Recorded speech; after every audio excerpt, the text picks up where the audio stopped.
black parents, why y'all trying to get these kids out at 18? What sense does that make? My child can be with me as long as they feel like it. Because I know that I instilled in my child a hustle. My child is with me, they hustling, getting their life together, figuring out what they want to do. You wonder why we are emotionally constipated.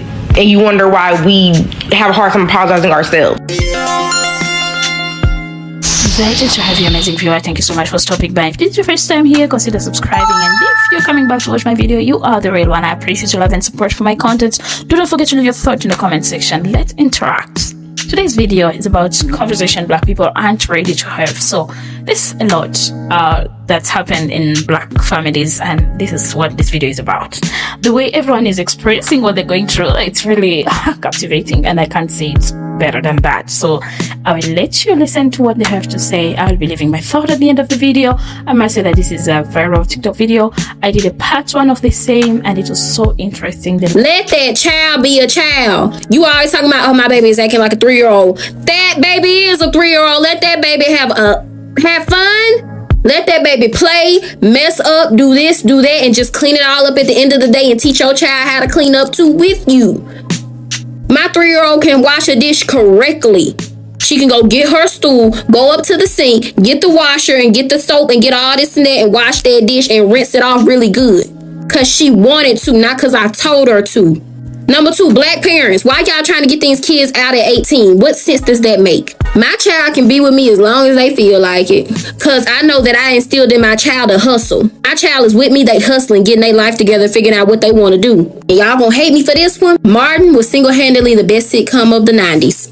Everybody in the church ain't saved, and that includes the pastor and the deacons also. Just because a member of your family passes away does not mean that they going to heaven. All black people cannot cook, okay? And by the way, Color Purple never told us what that nasty woman's disease was that Sugar Avery had, and we've been trying to figure that out for decades.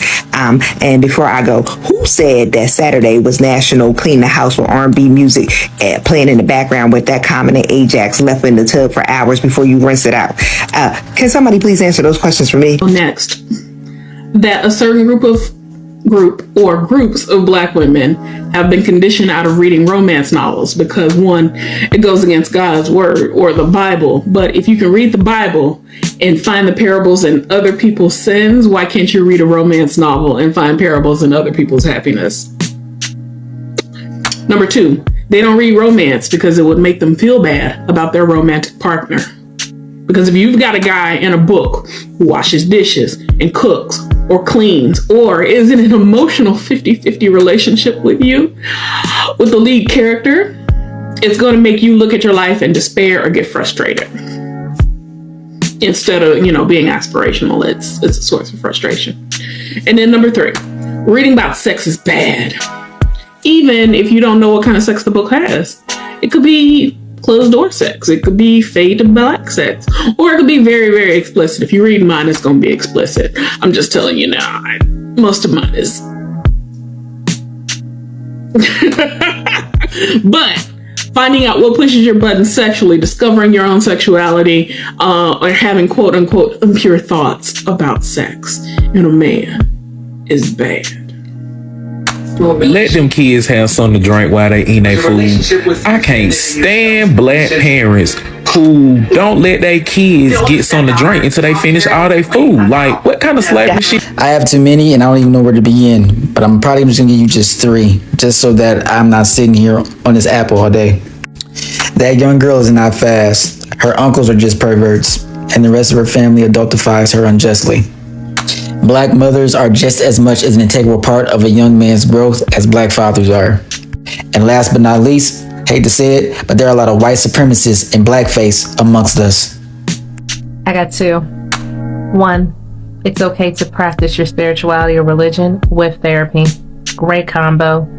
2, it is okay to cut those family members off that don't support you and have a secret hatred for you. I know we say blood is thicker than water.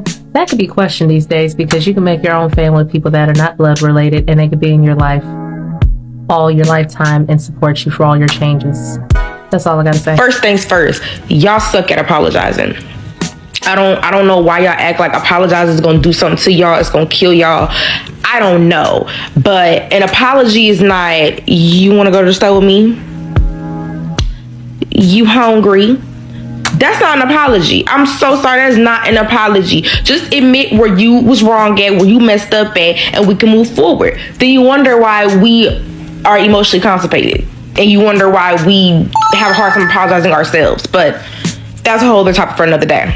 Stop putting God and Jesus and everything you do to justify your crappy actions. Please stop that. All of this, well, God told me. God did not sit there and tell you to cuss your daughter out. God did not sit there and tell you to humiliate and embarrass your son like that. God did not tell you to cuss that lady out at Kroger's. You did that because you wanted to. Let's just keep it a bean, okay? Let's just keep it a bean. Cut it out. And since we're on that topic, stop forcing your child or your kids to go to church with you. I feel like once they get to that age of maybe 17, 18, hey, maybe even 16, they should be able to make their own choice of where they want to go to church at. Okay?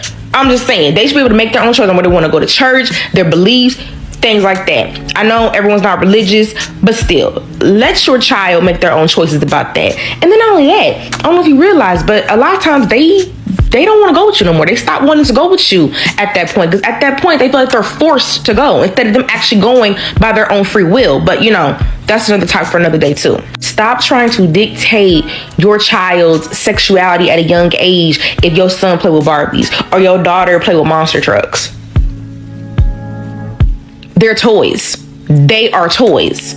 Okay? That doesn't necessarily mean your son's going to turn out gay, your daughter's going to turn out gay. And if they do, what are you gonna do about it?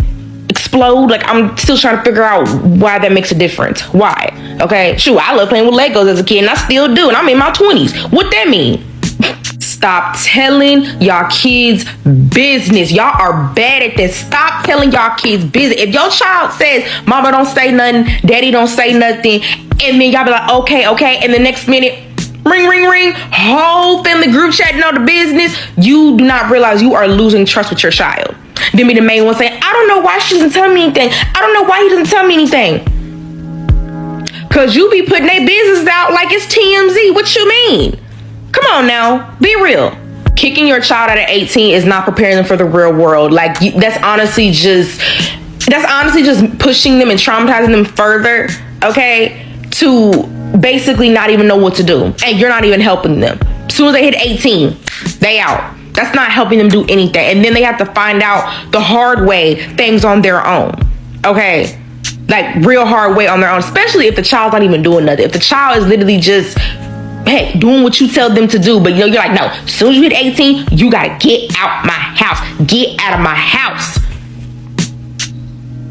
Okay, black mothers, y'all sit there and y'all will coddle the hell out of y'all sons all day long, but then y'all will put every single responsibility on your daughter by the time she hit 15, and maybe even less than that.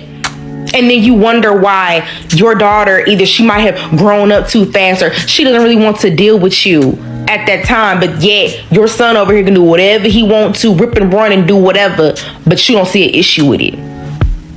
Like, once again, I need y'all to come to the front of the class because obviously y'all not getting something. Stop screaming about respect this, respect that when you being the most disrespectful in the room. Please stop doing that because it's getting old at this point. Cut it out. And lastly, the whole do as I say, not as I do statement is garbage. It is garbage. Stop saying that. Okay, stop saying that. You are your child's first influence. And if you are out here doing anything and everything and then wonder why your child is doing it and saying, I don't know where she got that from, why does he act like that? Maybe you need to look at you. And if you can't look at you, look outside too. Like, stop all that. It's giving very much hypocrite. It's giving very much, I'm going to do what I want and you can't tell me what to do about it. And you better not say nothing to me about it because if you do, it's going to be a problem. Okay? Do as I say, not as I do. Shut up. That doesn't make sense. Shut up. Anyway, that's all I got. Let me know if y'all want more. That talk about life insurance. Having life insurance is a bad omen, and if you have life insurance or talk about life insurance, that's like you being destined to die very, very soon, when it's not in fact true. It actually creates generational wealth, and when you pass or something happens, your family doesn't have to be financially liable. Oh, and my favorite, not talking about what you would like in your funeral, or how you would like to be prepared, things like that, or where you would like to be buried. Oh no, we don't talk about that, because even that is a worse omen, okay? Even that is worse than bad luck, because that means people just preparing for you to die.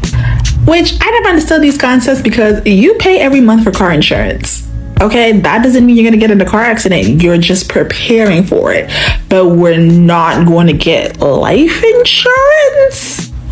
That having a will or writing down who's supposed to get what, when, and where all your properties are, where your bank accounts are, is literally horrible for everybody to know all your business, especially immediate family, because God forbid we know where your finances are once you pass on or something happens to you, so we can help you, your children, and everybody else.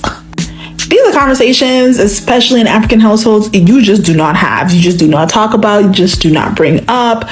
But then we're all supposed to deal with it, especially your children, when you're gone. How am I supposed to deal with that? How am I supposed to figure out what you even wanted? Because then it becomes what everybody wants for you and not what you even wanted originally. But nobody knows what you wanted originally because you never told anybody. Oh, and my favorite, if you go to school, you cannot go to school for a passion. You can only go to school so you can have a degree that will get you a job, and then a couple of years down, you can go and find your passion. But never, don't ever go to school for something that you're passionate about, because that's not your purpose. You need to make money first, and then you can do everything else that you want to do. Letting your kids have boundaries with other people, aka the rest of the family members. Yes, my children will not hug anybody that they don't want to, will not go with anybody that they don't want to, will not call auntie and uncle with the people who are not even their auntie and uncle. Like, why do I have to call you my auntie and uncle out of respect when you're literally not family? Yeah, let's normalize boundaries for children. I will not make my children hug people that they do not feel comfortable, because that's predatory. Yeah, I said it. Take abuse from your older family members, period. Also, if they disrespect you or get out of line, you do not have to bite your tongue. If you disrespect me, you will get disrespected back. Simple as that. Also, cutting toxic family members off and not going back to them once you do it. Like, once it's done, let everything be done. Like, don't keep going back to the motherfuckers. Y'all don't like gay people. Gay people are not the people that y'all like or want in the black community. Y'all like to take our stuff, use our language and our lingo, and go on about y'all business. Y'all just want us as public servants to do y'all hair, style y'all, and be y'all comedian people, and that's literally it. We don't have bad hair. Stop saying, oh, if somebody doesn't have a 4B or 4C hair, that they have good hair. All hair is good hair, because the opposite of good is bad. So what the fuck do you mean that that person has good hair and I don't, because my hair is a little bit more coarse? Said it all. We can go on and on saying about what you've been going through, but I can tell you that as people who have been raised as black children, we have gone through a lot, and our parents unfortunately didn't know that they were traumatizing us at some point. So all these things that you've seen here have been affecting us emotionally in one way or another. And most of us, we've been raised by parents who have not gone to school, and you realize that some of these things they're not even aware of. So they don't know that a child has to express themselves. They don't know. So it's all and thank God for education, that right now we are being aware of things. Before I could see people, especially in my country, people going through depression, and nobody will even realize that it's depression. So thank God for education, that we are getting this awareness, and we are getting to know that there is something called mental health, and it's very important that you take care of your mental health. As a parent, if you're watching this, kindly there's a way you can regulate and listen to your child, know what they think, how they view the world, how they view things, because they are not empty inside, they're not empty. This is something that they have and they want to express it. So give them that space, let them feel safe, let them encourage them. And this of suppressing their emotions, it's bad, and kicking your child out at the age of 18, and you've not taught them responsibility, you've not taught them how to navigate in this world, it's really freaking. you will lose that child. So I've made also videos of people who have left their families, and people who have got no contact. There's so many videos here. So kindly, we can do better. African parents, we can do better. Black parents, we can do better. If you're not doing things right, it's not yet late. You can mend that relationship that has been broken because of the way you're bringing your children up. There's a lot to say. I appreciate that you spent your precious time with me. Thank you so much for subscribing, liking the video, leave your thoughts kindly. I appreciate and I love interacting. Goodbye for now.